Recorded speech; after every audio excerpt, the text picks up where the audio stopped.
y'all, I am going into my second semester of nursing school. I've been wanting to make this video to give people tips on what to do when it's their first semester of nursing, but I was scared to make it because I'm like, this is something that I am unfamiliar with. I went to college, but the college testing, it was very different than nursing. And I'm gonna give you an example. When you do basic, like, I ain't gonna say basic, but other college courses, it's like there's only one right answer. But in nursing, it could be multiple things that could be right, but you have to pick the best right answer. So that is why I went wrong at. Like, you would read a question, you would see something like, okay, that's right, that's what you do, and you just go ahead and mark that answer. But there probably is one that is like life or death. Like, you need to do that before you do the others. Even though you need to do all of those, one you do more than others. So that's where I went wrong at. And when I learned how to like use my critical thinking skills and really think deeper, it really started to click. Even though, so my first test I did do great because I made an 85 on my first test. I thought I was gonna do worse because I was unfamiliar, but I'm like, just don't overthink it. When you see an answer, or when you were like, when we were going over different topics in class, like like say before I would have read this book. Before I read this book, I was like, yeah, that's it. That's the right answer. Yeah, that's it. But once we actually read the book and it dived into details on like, okay, yeah, all these things you need to do, but you need to do this one. When I actually started to read the book and like think, I'm like, okay. Because we did, so on here, this is connected with FA Davis. And with FA Davis, they give you practice questions. So I did my practice questions after I read a chapter, and I went to the practice questions. And I'm like, I will pick something from those selections, and my answer, like I said, is something you would do, but that's not the best. So once I started to dive and look at those explanations that they give you, even if you get it right or wrong, they still give you the explanations. I started to read those, and I'm like, oh, okay. So when it was time for me to go take the test, I did, great. So yeah, my first test in nursing, I made an 85. Then the next test, I made like a 90. So it was going really good. The last test, y'all, when we first started the semester, we were only doing one class for like 3 weeks. So that's all I was focusing on. So my test scores were really good for the when I first started fundamentals. But then we added pharmacology. So now from there, I had to focus on the skills labs, fundamentals, and pharmacology all at one time. And then this grade, I started to do, like, my grade went a little down. But even though I passed, it started to go down because I wasn't having that much time that I was having to actually focus on this one class. Then they introduced pharmacology to us. I thought it was going to be really hard, but it was doable. I love pharmacology. I love it so bad. That's my favorite class out of the two that I took so far. I only took fundamentals and pharmacology. That was the only two classes that was offered in the first semester. And of course, clinical, once you pass your fundamentals class. But let me go into the tips that I have for you guys that's first time nursing students, since I'm going into my second semester. The first, I would say to read the chapter before you go into your class. Like, so before when school started, they give you a schedule on what chapters you're going to be tested on and what chapters you're going to learn for that day. So say today is Monday, I'm going tomorrow is Tuesday, and I know I'm doing chapter 10. I probably wouldn't read the whole chapter, but I would skim it enough till I know like some information from the class. So when I go to class the next day, the information wouldn't be foreign to me, because I know when I go into classes, the teacher might ask you like, what is this? Or anybody have a clue what that is? And like sometimes I'm able to answer because I read it before class. And so it's like we having a conversation. It's not like they're just throwing information. It's like you can have a conversation with them because you already read the chapter or skimmed the chapter enough for you to have an idea of what they're talking about. Even though you probably didn't comprehend what they said, but you still read it enough to know what the teacher's talking about. you know. So that was one thing that helped me. Another thing that really helped me was to do the knowledge checks. So in the book, y'all, I'm about to show you. Where can I find it? They don't have a knowledge check on that page. Okay, so in here, there's a knowledge check. So you probably have read some information, and then at the end of that page, they may give you a knowledge check to see if you understood what you were reading, or just a little nudge to help you and you wouldn't get sidetracked about the new information that they're going to give you. So I did the knowledge check. That helped me because sometimes the knowledge checks were on the test. So yeah, and then when I was in class, when the teacher would say something, you probably can't see it, but when she say something that's important, I will write it. I will write it and I will store it, and then I will go back into the paragraph. Like when I'm in class, I probably don't be following word for word what they're saying, but I just write it up here, write a story. So when I go back and read it later on that night, I could go back in and read and like, okay, she said this was very important. This is going to continue. This is, even though it's in our fundamentals class, it's still going to travel to our med surg class and our med surg 2 and our pharmacology, because it's like a sum of everything. There is mental health in here.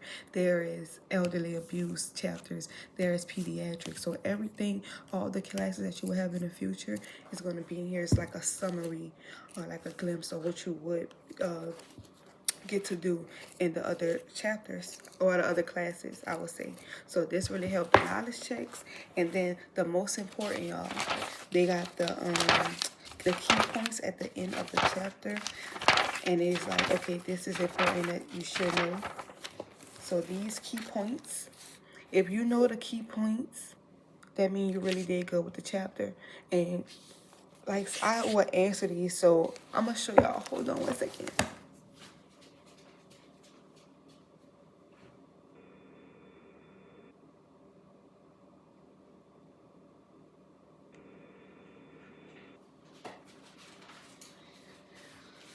Okay, so I'm back. So from there, the key points, I will go in the book, read it, and I will write down the key points, and I will try to answer them and go back in the book to make sure I understood the key points, because I feel like that's most important. The chapters are so long, so big, it's so hard to retain all that information. But if you understood the key points, you had the chapter, and that's the things that I did in my notebook. So yeah, that was another thing that I did that really helped me with fundamentals. The next thing I would say, piggyback on the class situation, pay attention to the information that they stress a lot. If they keep repeating this, or they ask you about it when they have those little clicker questions, if it's in there, you know that's important. You need to write that down. You need to make them clarify. If you didn't understand what they said, make them clarify the information that they keep repeating, because that's going to follow you. Not even just that test or that class, it will follow you into your next classes. So pay attention to that. And another thing, a big one, is they talk about this in the first chapter or the second chapter, but learning critical judgment and critical thinking, stuff like that. So knowing how to do something is one thing, but knowing how to do it and actually do it, that's major. That could change somebody's life, because you could know, oh, say raise the head of the bed when they're in distress or something, but you can know that, but you don't act on it, and you just still laying down when you know they're choking and you don't do anything about it. But the fact that you actually act on it, that's critical judgment. But y'all, what's another thing that I did that helped me? Oh, the practice question. Like I said, I mentioned F.A. Davis. So after I read, so this is what I do, y'all. So typically, in nursing, like I know my first semester, my first couple of tests, they were like a week apart. So it gave me, I'm gonna say between 7 or 9 days, or 7 or 5 days in between, and it was like 5 chapters. So I would spend one day, one whole day after I finished class, or in between classes, we probably get an hour to 2 hours in between.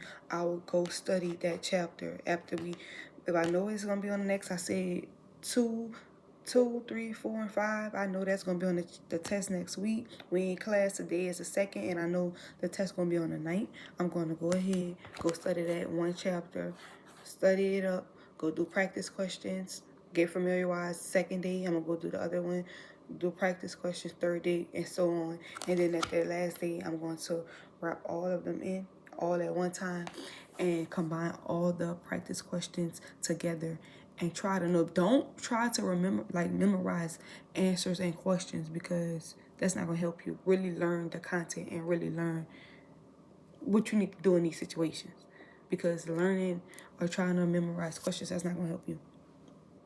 Yeah, that's not going to help.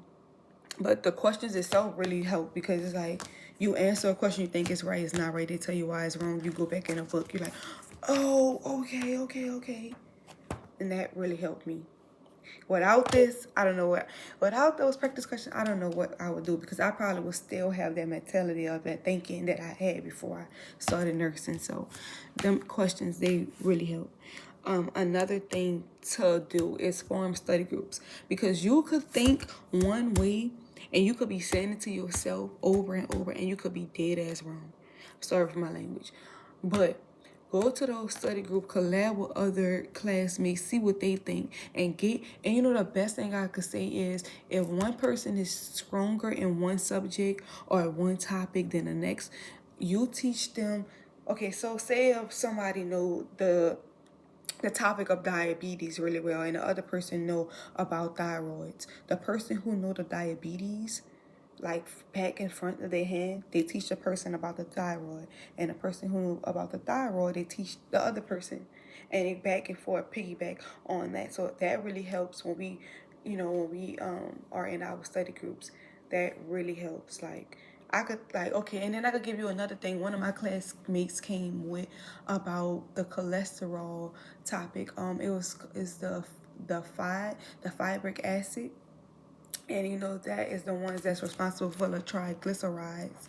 So she came up with like 5 tribe or something like that, to make you know that that is for triglycerides, and they go with fibric acid. So that's like things we do in our study groups. Like, had she not told me that, I would have never made it click and that go together, because I had an idea, but I didn't know like what's a tip to make me remember. And what she taught me, that really sticks with me. So having a study group and collaborating with other people, that really helps. But a bigger tip: don't go in that study group and that's the first time you send that information. You need to study before you go collab with other people, so you can have some input on what y'all studying. Because some people get into study groups and have one person came in the study group, and we were going like, y'all, we've been on this topic for so long, and we were talking about steroids, and you know, steroids in an SONE. We asked her like, hey, what does SONE go under? And she was like, doesn't ring a bell. And the thing was, it's crazy, because we talked about that in both classes from like the beginning of the school, like the semester. So it's like, that should have been in your brain, and you should have known that. So like, when she came, she didn't study, she didn't know what we were talking about. So like, that's what I mean. You need to teach yourself before you go in a study group. Now, if you don't know yet and you need clarification, then yes, that's okay. But don't come in a study group and you want us to give you all information, but you're not giving information. So that's what I mean when I say teach yourself, study by yourself, then collab with others to help them out. But that's like a tip for overall both classes, fundamentals and pharmacology. But this is what I did specifically for pharmacology, and I told y'all that's my best class. So love it. First thing I did in pharmacology, when our teacher, she was the best. She gave us real world explanations, details, examples. So that really made us remember, like, on these tests, because it made you click. So one of the things we did was flashcards. So we put like the topic. So we'll put like hypertension. What goes under hypertension? You know, hypertension is 140 when your blood pressure is 140 over 90. Then you do that. Once you know that, what you need to do when somebody presents with hypertension, first you need to do is to check their blood levels to make their blood pressure levels to make sure they are in fact hypertensive before you give like a ACE. And you know, a ACE inhibitors ends in pearl, and the thing you could remember is like it's April, but you just take off the A. And you know, all the ACE inhibitors ends in pearl. And what is a ACE inhibitor? You know, you use it for when it's hypertensive. But what is it? That is when it blocks the angiotensin. And then from there, there's an ARB. The ARB ends in sartan. You see, I'm going into too much detail. Let me stop y'all, because y'all probably didn't even take this class yet. But it's so much that you could learn from Pharm, and so many things that can help. So yeah, that's what we did for the flashcards though. We'll put the topic, put like hypertensive. Then you need to know like a ACE could go under there, ACE inhibitor, a beta blocker, a ARB, like all those things. And then from there, once you know what topic you go under, then you need to know how to break it down. So we put like ACE inhibitors, Pearl, then for beta blockers, OLOL, or you can put LOLO, and then for the R, we got sartan. And you know you're using the sartan when you can't tolerate the ACE. And what they can't tolerate from the ACE? They can't tolerate the side effects, like when a person is dizzy, when they have dry cough, when they have high potassium level. With this high potassium level, you could kill somebody. What is it? When their levels are 3.5 to 5.3.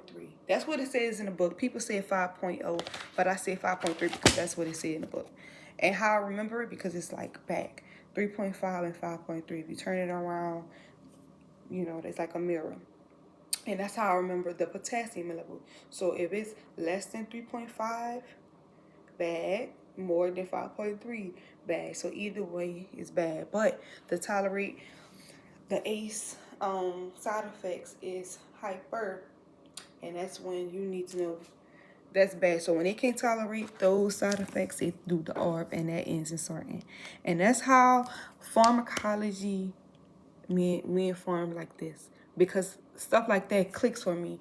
And then I just start thinking about how I close my eyes like on a test, and I just think like, it's so crazy, but that is what I do on tests to remember like Pharm, because the flashcards, I did it so much, it's like it just be on my brain. I do it so much, and I close my eyes when I'm taking a test, and I remember like, what was that under? What was that? And that really helps. So flashcards, number one. Number two is a teach back method. Once we nail the flashcards and know what topics went with what, we started to teach each other. Like I said about the diabetes and the thyroid. So you know they got diabetes 1 and 2. And what is diabetes? That is when the sugar levels is above 110. When they above 110, you need to take insulin. When it's below 70, you need to give them glucagon and stuff like that. It's so much that goes together, and when you think about it, you could get to the answer. And then from there, there's diabetes 1, diabetes 2. But you know what? We need to stop, because I'm not actually teaching y'all. I'm just giving y'all my tips. And my tips for that one was the teach back method. And that is so good. Y'all do it, please. And that will really help you too. And another thing, like I said, a study group. Get in your study group. I told you, the topic that you know the best, you teach it to someone. Another topic that you don't know and someone else really knows, they need to teach you. And that's how you guys can learn from each other. So that's a good thing too. And I could give y'all another example, because this is a crucial one. People get it confused, because like a platelet and an anticoagulant is like the same, but it's different. Like an antiplatelet, an example would be Playfex or aspirin. This right here blocks the platelets from forming and form a clot, but the anticoagulant prevents the forming of blood clots. So that's how different. The big word that you could use for it that make it stands out would be block or prevent, just like an ACE and an ARB. The ACE blocks angiotensin 1 and 2, but the ARB prevents. So it's like, if you learn them two words and take it, because their definition really is like the same, but they block and they prevent would change which one you would take. So that's, you know, that's tips for me. Just pay attention to small stuff like that, because that could change the answer. But yeah, that's really tips that I have that helped me pass my first semester.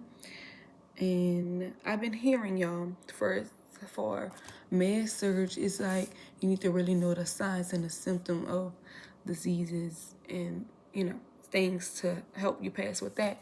But that really helped me, and I hope it helped you guys. But hope I make some new videos soon, because I'm excited about school. We have a whole month off. I don't know what I'm gonna do myself, but bye y'all.